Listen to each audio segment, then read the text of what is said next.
Hello मेरे दोस्तों, Franklin Templeton ने हाल ही में अपने 6 डेट फंड्स पर ताला लगा दिया और ताला लगाने का कारण क्या है उस पर हमने एक डिटेल्ड वीडियो बनाया है जिसकी लिंक ऊपर आई बटन पे क्लिक करके मिल जाएगी आपको। फ्रेंड्स, यूजुअली डेट फंड्स को रेकमेंड ये बोलकर किया जाता है कि ये सेफ है या एफडी से ज्यादा का रिटर्न चाहते हैं तो डेट फंड का इस्तेमाल कीजिए, या फिर डेट फंड में टैक्स एफडी के कंपैरिजन में थोड़ा कम कटेगा वगैरह वगैरह। फ्रेंड्स, डेट फंड्स बेचने के ये रीजन पूरी तरह गलत नहीं है, लेकिन हर डेट फंड एफडी की तरह सेफ नहीं होता और इसीलिए डेट फंड्स में निवेश करने से पहले डेट फंड के टाइप और उनसे एसोसिएटेड रिस्क को समझना जरूरी है। और आज हम इस वीडियो से यही चीजें समझेंगे और आगे कुछ समझे उससे पहले मैं हूं भाविन, सर्टिफाइड फाइनेंशियल प्लानर, और आप देख रहे हैं YouTube channel the art of wealth building, आपका one point destination to seek an unbiased consultation on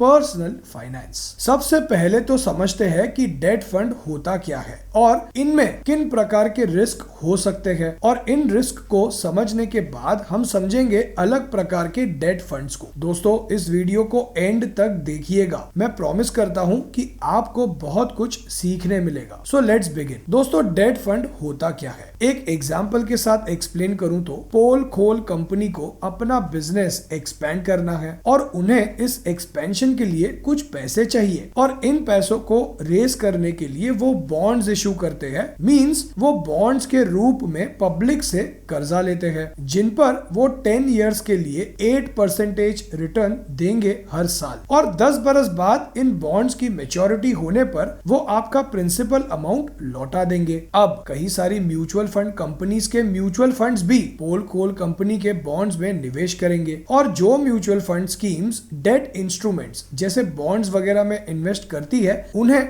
date funds कहा जाता है। अब डेट फंड्स के रिस्क की बात करें तो पहला रिस्क जो डेट फंड के साथ एसोसिएटेड होता है वो है इंटरेस्ट रेट रिस्क। मैं यहाँ कोई भी टेक्निकल टर्म यूज नहीं करूंगा और एग्जाम्पल्स के साथ आसान शब्दों में समझाऊंगा। मान लीजिए आपके पास 1 लाख रुपए पड़े हैं और आपने उन पैसों से पोल खोल कंपनी के बॉन्ड्स खरीद लिए। इन बॉन्ड्स का लॉक इन पीरियड है 10 इयर्स और ये बॉन्ड्स आपको इंटरेस्ट देंगे 8% हर साल। अब ऑल्दो इस बॉन्ड का लॉक इन पीरियड 10 इयर्स है, लेकिन आप इस बॉन्ड को किसी भी समय मार्केट में बेच सकते हैं। अब 5 सालों बाद पोल खोल कंपनी को दोबारा एक्सपेंशन के लिए पैसों की जरूरत पड़ी और उन्होंने नया बॉन्ड इशू किया 10 सालों का और उस पर वो 12% का इंटरेस्ट दे रहे हैं, लेकिन आपके पास तो 10 सालों का बॉन्ड है 8% इंटरेस्ट रेट वाला जिसमें 5 साल अभी बचे हैं। तो आपने सोचा कि क्यों ना मार्केट में इस बॉन्ड को बेच दिया जाए और तुरंत नए 10% वाले बॉन्ड को खरीद लिया जाए। अब मेरा आपसे एक सवाल है, आपको क्या लगता है कि आपने जिस बॉन्ड को 1 लाख में खरीदा था, क्या आपसे कोई भी उस बॉन्ड को 1 लाख में खरीदेगा? तो इसका आंसर है नहीं, क्योंकि उसे उसी 1 लाख में उसी कंपनी का 10% वाला नया बॉन्ड मिल रहा है। तो दोस्तों, क्या हुआ यहाँ? नए बॉन्ड पे इंटरेस्ट रेट बढ़ने के कारण आपके पुराने 8% वाले बॉन्ड की मार्केट वैल्यू गिर गई और ऐसी सिचुएशन को इंटरेस्ट रेट रिस्क कहते हैं। और ये risk normally long term maturity वाले बॉन्ड्स में ज्यादा होता है, एज लॉन्ग टर्म में इकोनॉमी में इंटरेस्ट रेट के फ्लक्चुएशन के चांसेस ज्यादा होते हैं। सो इन शॉर्ट, जो डेट फंड ज्यादा लंबे मैच्योरिटी वाले डेट प्रोडक्ट्स जैसे बॉन्ड्स में निवेश करते हैं उन डेट फंड्स का इंटरेस्ट रेट रिस्क भी ज्यादा होता है और इंटरेस्ट रेट के बढ़ने पर उनकी एनएवी गिर सकती है। सो आई होप आपको इंटरेस्ट रेट रिस्क का मतलब पता चल गया। अब तो इसी बात पे लाइक का बटन दबा दीजिए बिना कंजूसी किए। अब बात करते हैं डिफॉल्ट रिस्क की। मान लीजिए पोल खोल कंपनी वालों ने बॉन्ड इशू करने के बाद उन बॉन्ड्स के मैच्योर होने पे कह दिया कि वो आपका प्रिंसिपल अमाउंट वापस नहीं दे पाएंगे, एज कंपनी में बहुत ज्यादा लॉसेस हो रहे हैं और आप ही की तरह कई सारे डेट म्यूचुअल फंड कंपनीज ने भी इस कंपनी के बॉन्ड्स में निवेश किया था और इसी रिस्क को डिफॉल्ट रिस्क कहा जाता है। डिफॉल्ट रिस्क भी ज्यादा लंबे समय वाले मैच्योरिटी के डेट इंस्ट्रूमेंट्स में ज्यादा होता है, एज नई टेक्नोलॉजी और कंपटीशन आने के कारण चांसेस है कि जो कंपनी कंपनी आज अच्छी है शायद वो लॉन्ग टर्म में अच्छी ना रहे और लॉस में चली जाए। और इसी कारण से डेट म्यूचुअल फंड में निवेश करने से पहले आपको उनके पोर्टफोलियो में कौन से क्रेडिट रेटिंग वाले इंस्ट्रूमेंट्स है उसे चेक कर लेना चाहिए, जिससे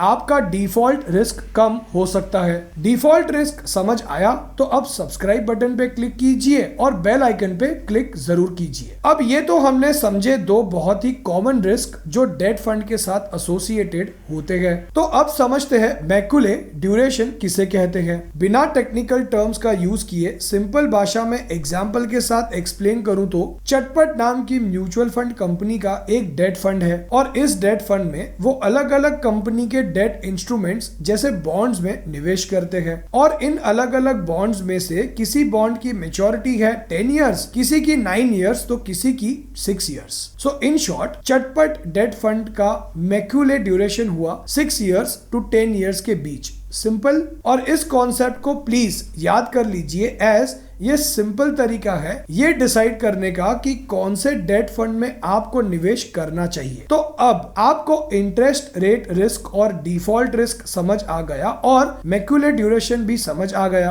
और आगे बढ़ने से पहले एक बार समराइज करूं तो जितना ज्यादा डेट फंड का मैक्युले ड्यूरेशन उतना ज्यादा फंड का इंटरेस्ट रेट रिस्क, और डेट म्यूचुअल फंड में जितने कम रेटिंग वाले डेट इंस्ट्रूमेंट्स जैसे बॉन्ड्स उतना ज्यादा फंड का डिफॉल्ट रिस्क, जिससे क्रेडिट रिस्क भी कहा जाता है। सो फ्रेंड्स, पड़ोसी या फ्रेंड्स के कहने पर डेट म्यूचुअल फंड्स में इन्वेस्ट करने से अच्छा अपना पर्सनल फाइनेंशियल प्लान बनवाकर ये समझिए कि कौन से डेट फंड्स आपको सूट करते हैं और अपना पर्सनल फाइनेंशियल प्लान बनवाकर ये समझना चाहते हैं कि कैसे आप अपने पर्सनल फाइनेंशियल गोल्स जैसे रिटायरमेंट, घर खरीदना, बच्चों की पढ़ाई वगैरह अचीव कर सकते हैं तो व्हाट्सएप कीजिए इस नंबर पे। तो आइए अब जानते हैं कि कितने प्रकार के डेट फंड्स होते हैं एक एक करके। Number 1, long duration fund. इनका मैक्युले ड्यूरेशन 7 इयर्स से ज्यादा का होता है। Number 2, medium to long duration fund. इनका मैक्युले ड्यूरेशन 4 इयर्स से लेकर 7 इयर्स का होता है। Short duration fund. इनका मैक्युले ड्यूरेशन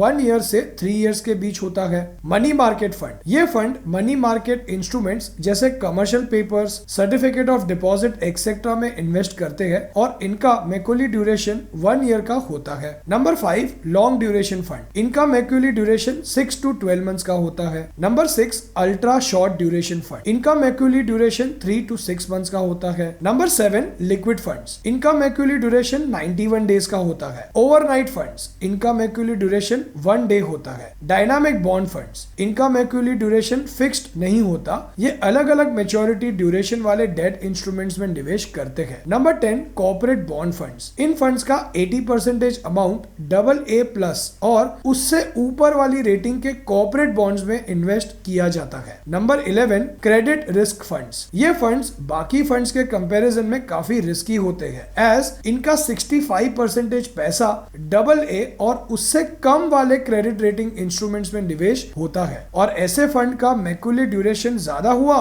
तो ये फंड्स और भी रिस्की हो जाते हैं। Number 12, banking and PSU funds. इनका 80% पैसा बैंक्स, PSU और म्यूनिसिपल बॉन्ड्स में निवेश होता है। Number 13, floater fund. इनका 65% पैसा फ्लोटिंग इंटरेस्ट रेट वाले इंस्ट्रूमेंट्स में निवेश होता है। Number 14, guilt funds. इनका 80% पैसा लॉन्ग टर्म गवर्नमेंट सिक्योरिटीज में इन्वेस्ट होता है। And last number 15, FMP, fixed maturity plans. In funds की मैच्योरिटी प्री डिफाइंड होती है। अब मुझे कमेंट करके बताइए कि डेट म्यूचुअल फंड्स में ज्यादा पैसों का निवेश कब करना चाहिए। इंटरेस्ट रेट जब ज्यादा होते हैं तब या इंटरेस्ट रेट जब कम होते हैं तब। और क्या सीखा इस वीडियो से हमने आज? डेट फंड्स क्या होते हैं, इंटरेस्ट रेट रिस्क क्या होता है, डिफॉल्ट या क्रेडिट रिस्क क्या होता है, मैक्युले ड्यूरेशन किसे कहते हैं, एंड लास्ट कितने प्रकार के डेट म्यूचुअल फंड्स होते हैं। फ्रेंड्स, इस वीडियो को मैंने काफी सिंपल वे में एक्सप्लेन करने की कोशिश की है और कुछ सीखने मिला हो तो लाइक और शेयर करने में कंजूसी मत कीजिएगा एज कई लोगों को डेट फंड्स की सही जानकारी ना होने के कारण वो गलत डेट फंड्स में निवेश कर बैठे हैं। अपना पर्सनल फाइनेंशियल प्लान बनवाकर पर्सनल फाइनेंशियल गोल्स अचीव करना चाहते हैं तो व्हाट्सएप कीजिए इस नंबर पे, विजिट कीजिए हमारी वेबसाइट theartofwealthbuilding.com पे, ज्वाइन कीजिए यूट्यूब चैनल मेंबरशिप जहां हम शेयर करते हैं एक वेल रिसर्च स्टॉक हर महीने लॉन्ग टर्म इन्वेस्टमेंट के लिए। और ऐसे ही अपना पर्सनल फाइनेंस से रिलेटेड नॉलेज बढ़ाना चाहते हैं तो सब्सक्राइब कीजिए और बेल आइकन पे क्लिक कीजिए, तो आपको हमारे हर संडे और थर्सडे वाले वीडियोस अपलोड होते ही नोटिफिकेशन मिलेगा